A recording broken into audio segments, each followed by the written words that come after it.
नमस्कार, स्वागत है आप सभी का न्यूज इंडिया एक्सप्रेस में और मैं हूं आपके साथ हिमांशी उपाध्याय।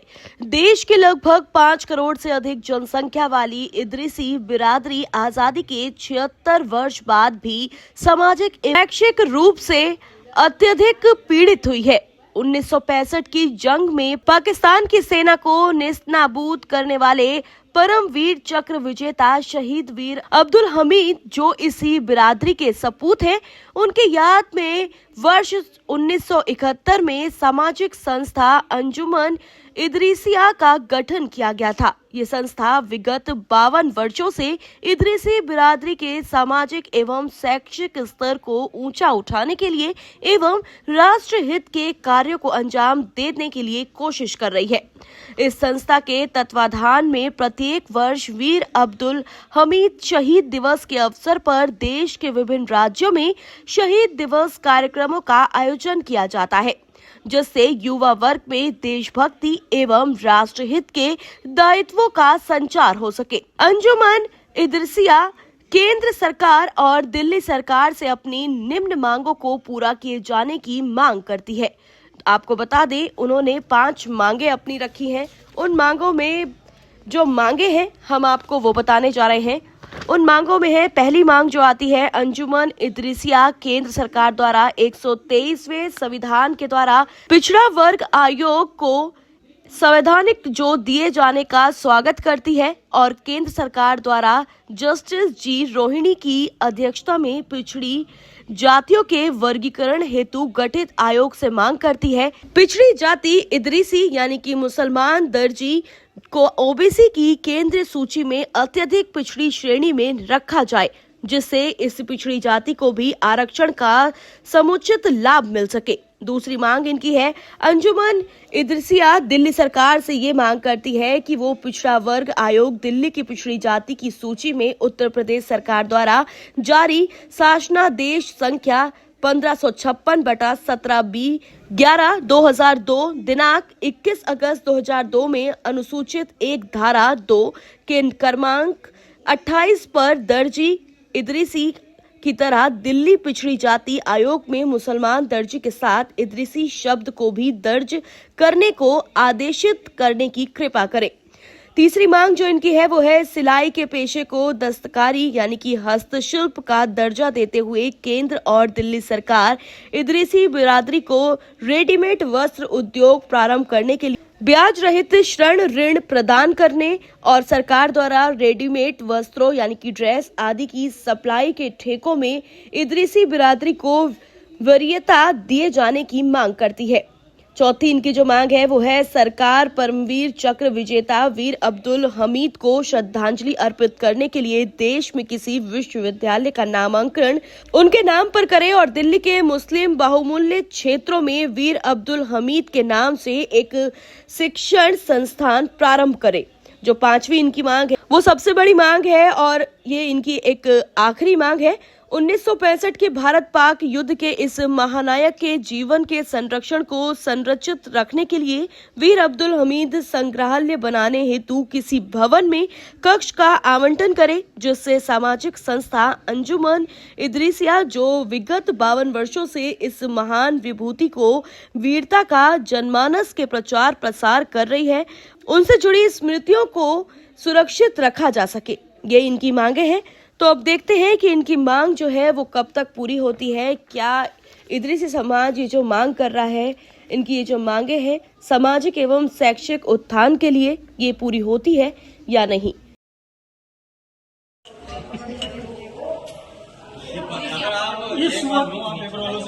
इस वक्त हमारे सामने जो मखसूस हस्ती खड़ी है, थोड़ा सा मैं अपने दर्शकों को उनका इंट्रोडक्शन दे दूं।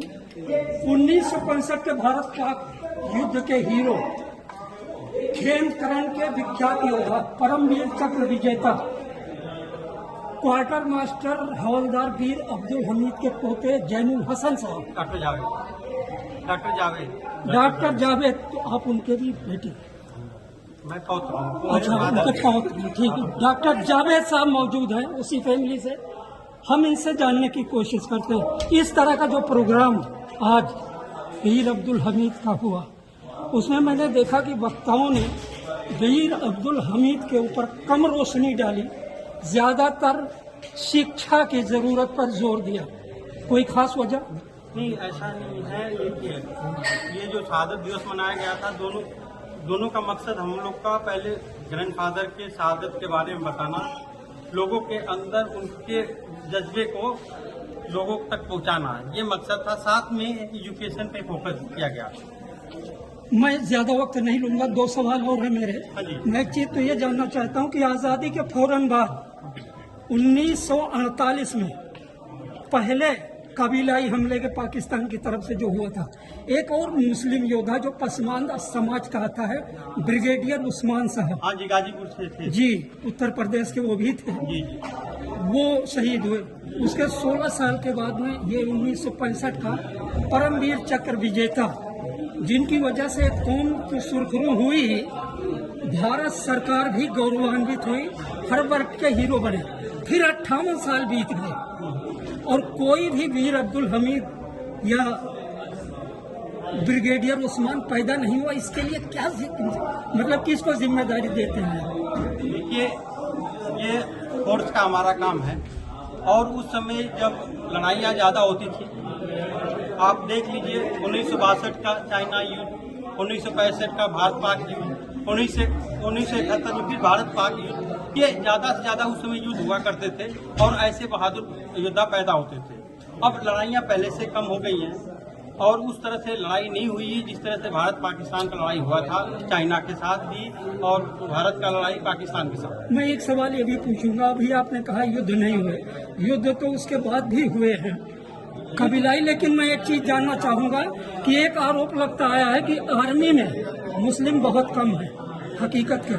देखिए, ये पॉलिटिक्स का ये विषय है, हम पॉलिटिक्स में नहीं जाना चाहते हैं। इसमें क्या हो रहा है, कैसे सिलेक्शन होता है, ये तो हमारे डिफेंस मिनिस्टर बताएं और जो हमारे आर्मी की जो सिलेक्शन कमेटी है वो इसके बारे में आपको अच्छे से बता सकते हैं। आखिरी सब मूवमेंट शुरू हुआ है वीर अब्दुल हमीद की मतलब क़यादत में, या ये कहिए उनके नाम की क़यादत में, अपनी कौम के मुसलमान नवयुवकों को क्या संदेश देना चाहिए? देखिए, मैं सबसे पहले भारत के नवयुवकों को भारत के प्रति प्रेम, भारत के लोगों के प्रति प्रेम के ये बताना चाहता हूँ कि सारे भारत के लोग एक हैं, चाहे हिंदू, मुस्लिम, सिख, ईसाई कोई भी हो, और सबको धर्म से को छोड़ के देश के बारे में सोचना चाहिए, देश की तरक्की के बारे में सोचना चाहिए, देश की रक्षा के बारे में सोचना चाहिए। यही मैं अपने नए युवकों को संदेश देना चाहता हूँ। सुशिक्षित मुस्लिम नौजवानों के लिए, सुशिक्षित मुस्लिम नौजवानों की तरक्की के लिए वर्तमान सरकार पर 2-1 वक्ताओं ने भी आरोप लगाए हैं, उससे आप कितना सहमत हैं? कहीं न कहीं से कहीं कोई कमी है, जिसकी वजह से जो हमारा दबा हुआ समाज जो आगे नहीं आ रहा। अब फॉर एग्जाम्पल देखिए, लगातार फीस का बढ़ना, भाई गरीब बच्चा कहाँ से पढ़ जाएगा जब इतनी ज्यादा फीसें बढ़ती जाएंगी, तो एक गरीब बच्चे का पढ़ना मुश्किल होगा।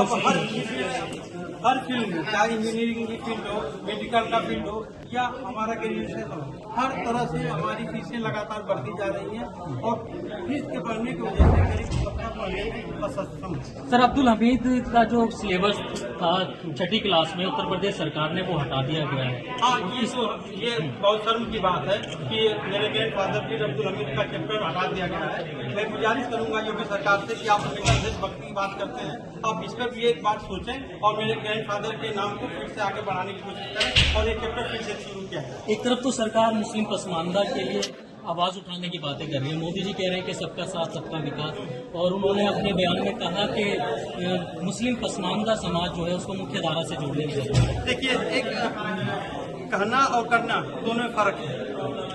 अगर कहते अगर कोई काम नहीं होता है तो गलत होता है, और एक कहावत है कि हाथी के दांत दिखाओ के खाने वाली बात होती है, कोई हाल हमारे देश का होता है। 65 के बाद में जिस तरीके से शहीद आजम जो थे आपके दादाजी, उन्होंने अपना नाम कमाया, इसके बाद में उनका बड़ा नाम हुआ, सम्मान मिला, हर चीज़ से ठीक है। लेकिन अब जो आके ये योगी सरकार ने हरकत की है या उनका नाम या सिलेबस उसमें चल रहा है, इसको राजनीतिकरण की दृष्टि से देखते हैं, किस नजरिए से? अब ये तो योगी बता सकते हैं कि वो किस दृष्टि से देखते हैं। 58वां शहीद दिवस जो है मनाया गया है। अभी इस उपलक्ष्य में सारे लोग इकट्ठा हुए हैं। दर्जी काफी जगहों से जो है आए हैं यहाँ पर एक साथ एकजुट होकर आप लोगों को मंच पे फैसिलिटेट भी किया है। तो क्या आप कहेंगे ये जो मोटिव है आज के इस कॉन्फ्रेंस का, success needs a new perspective, क्या कहना चाहेंगे इस पर और क्या यूथ के लिए शब्द रहेंगे? मेरा सबसे पहले तो सभी लोग से यही कहना है, गुजारिश है कि फर्स्ट ऑफ ऑल आप एजुकेशन पर फोकस करें। एग्जैक्टली। और एजुकेशन है तभी आप आगे बढ़ेंगे, चाहे कोई भी फील्ड हो, इंजीनियरिंग हो, मेडिकल हो, आर्मी हो, कहीं भी हो। एजुकेशन जरूरी है हर क्षेत्र के लिए। और यहाँ दो चीजें हुई हैं, एक एजुकेशन फोकस किया गया है, दूसरा देश की रक्षा के बारे में। देश की रक्षा के बारे में एक उदाहरण दिया गया मेरे ग्रैंडफादर वीर अब्दुल हमीद का। आप अगर देश की सेवा करना चाहते हैं तो वीर अब्दुल हमीद की तरह बने। और यही हम संदेश अपने युवकों को देना चाहते हैं कि पढ़ाई करें, देश के बारे में सोचें और अच्छी नीयत के साथ लोगों से प्यार मोहब्बत की बातें करें। इस समय सांप्रदायिक माहौल इतना खराब हो चुका है सर कि हम क्या कर सकते हैं। आए दिन कोई न कोई घटनाएं होती हैं मजहब को लेके, जात को। जब वो टैंक टूट गया तब मेरे फादर को यकीन हो गया कि बस इसी जगह मैं हिट करूंगा तो ये टैंक टूटते चले जाएंगे। और इस तरह से सटीक निशाने से उन्होंने 7 टैंक को तोड़ दिया। लेकिन फादर के लोकेशन, क्योंकि बाजरा के खेत में से फायर हो रहा था, उस लोकेशन को जान लिया था, देखा तो नहीं था लेकिन लोकेशन का अंदाजा हो गया था। उस लोकेशन पर एम करके 8वां टैंक भी अपना फायर किया। मेरे फादर ने भी झोंका उसको फायर, दोनों निशाने। हाँ, उनका जो गोला आकर के मेरे फादर को लगा और मेरे फादर का गोला जो है टैंक के दूसरे बॉडी में लगा, जो कि 2-3 होल है बॉडी में, उसे टैंक टूटा नहीं। और चैन जिस पर टैंक चलता है, अगर वो चैन टूट जाएगा तो टैंक मूव नहीं करेगा, वो अपनी जगह पर खड़ा रह गया। और उसके बाद सब हमारे सैनिकों को ये पता लग गया कि ये आरसीएल गन से जो है इस टैंक को तोड़ा जा सकता है। और सब लोगों ने इतना फायर किया कि किसी न किसी का जो है गोला सटीक निशाने पर लगा और 58 टैंक उस दिन टूटा। आखिरी सवाल आपसे यही है कि जिस तरीके से अक़लियतों को लेकर के सियासत की जा रही है और इदरीसिया बिरादरी जो है वो खास बिरादरी के मद्देनजर रखते हुए जो है इस मुद्दे को उठा रही है, जो सिलेबस बदला गया, क्या कहना चाहेंगे जो तमाम अक़लियती तबके के लोग हैं वो कैसे इस आवाज को उठाएं? मैं सभी लोगों से गुजारिश करता हूँ कि जैसे चैप्टर हटा दिया गया, ऐसा न हो कि धीरे धीरे जो है मेरे पापा का नाम ही इतिहास से गायब हो जाए। ऐसा नहीं होना चाहिए, क्योंकि जो लोग देश के लिए शहादत देते हैं उनको हमेशा मुल्क याद करें। मैं यही सरकार से गुजारिश करता हूं। और जो भी उनकी परेशानियां हैं, जो लोग जिस क्षेत्र में शहादत दिया है, उनके परिवार की, उनके लोगों की जो भी परेशानियां हैं उसको दूर करने की कोशिश करे सरकार। और क्योंकि हमारा समाज इदरीसिया बिरादरी पिछड़ा हुआ है, इसके लिए मैं चाहता हूं कि सरकार कुछ ऐसा कदम उठाए कि इसको भी जो है और बाकी जो हमारे कौम के लोग हैं उनके साथ है जोड़ के बराबरी पाए। बहुत धन्यवाद जी। के अंदर इतनी बड़ी शहादत होने के बाद उन 2 मुल्कों का असल में घमंड चकनाचूर हुआ था इस शहादत से। मैं समझता हूं जो जिस पैटर्न टाइम को लेकर के अमेरिका को बहुत बड़ा घमंड हुआ करता था, उस घमंड को भी उसी दिन टूटा था वो घमंड भी। और पाकिस्तान का वो घमंड भी उस दिन टूटा था जिस दिन उसके 58 टैंक जो है उस वीर अब्दुल हमीद की शहादत के दिन खत्म हुए।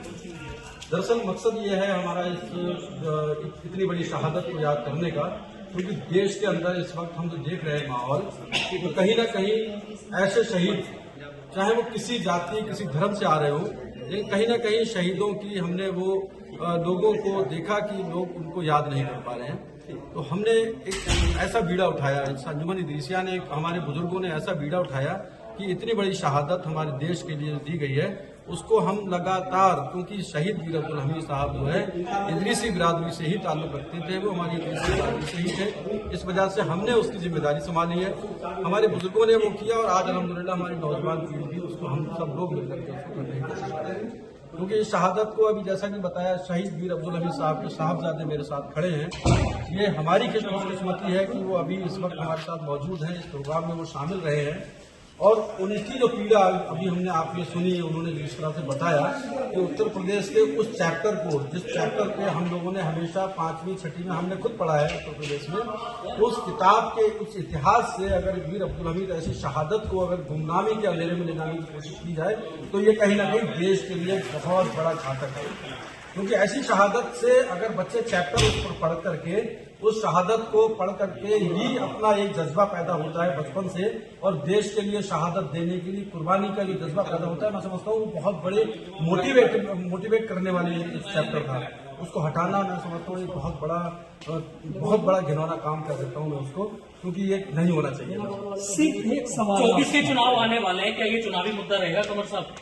ये अगर चुनावी मुद्दा 52 साल से अंजुमन इदरीसिया लगातार जो है इस प्रोग्राम को करती रही है, शहादत के इस दिवस को मनाती रही है, और हर प्रदेश में, देश के हर प्रदेश में ये प्रोग्राम हुए हैं, आप देखेंगे इसकी। तो ये दिल्ली के अंदर दूसरा प्रोग्राम है इस बार, क्योंकि 2018 में ये प्रोग्राम हुआ था और इस बार 2023 में जो आज प्रोग्राम हुआ है आपने देखा है। इसमें जितने भी लोग आए हैं, किसी राजनीतिक पार्टी का कोई भी नुमाइंदा यहाँ आकर के किसी राजनीतिक पार्टी के लिए विशेष तौर पे ये किसी ने सवाल या जवाब नहीं किया अभी तक कि किस पार्टी में आपको जाना है, किस पार्टी को आपको समर्थन करना है। आप किसी भी पार्टी में समर्थन करें, लेकिन देश के लिए शहीद होने वालों के लिए सम्मान हमें हर हालत में देना है, उस मकसद से हम यहाँ खड़े हैं। और जितने स्कॉलर यहाँ आज बोले हैं, आपने देखा होगा, सुना होगा कि जिन लोगों ने भी बात की, क्योंकि दर्जी समाज जो इदरीसी समाज है वाकई बहुत पिछड़ा हुआ समाज है। इस समाज से अगर ऐसी शहादत, जो कि शहीद वीर अब्दुल हमीद को हमारी बिरादरी से है वो, और उस समाज के लोग, दर्जी कारीगर जो है, कहीं ना कहीं काश्तकार जो इस तरह से जो कढ़ाई के बुनाई के काम में लगे हुए लोग हैं, वो गरीबी रेखा से वाकई बहुत नीचे हैं। हम कोशिश कर रहे हैं कि उनको एजुकेशन के क्षेत्र में उनको कदम से कदम मिलाने की जो कोशिश कर रहे हैं हम, उसमें हम आज उसी के मकसद से ये कॉन्फ्रेंस की। और खास तौर पे हमारा आज का जो मकसद है, उस सरकार को, जिस सरकार ने उस चैप्टर को खत्म किया, शहीद वीर अब्दुल हमीद के उस चैप्टर को। नेता के तमाम अपडेट्स के लिए जुड़े रहे हमारे साथ। धन्यवाद।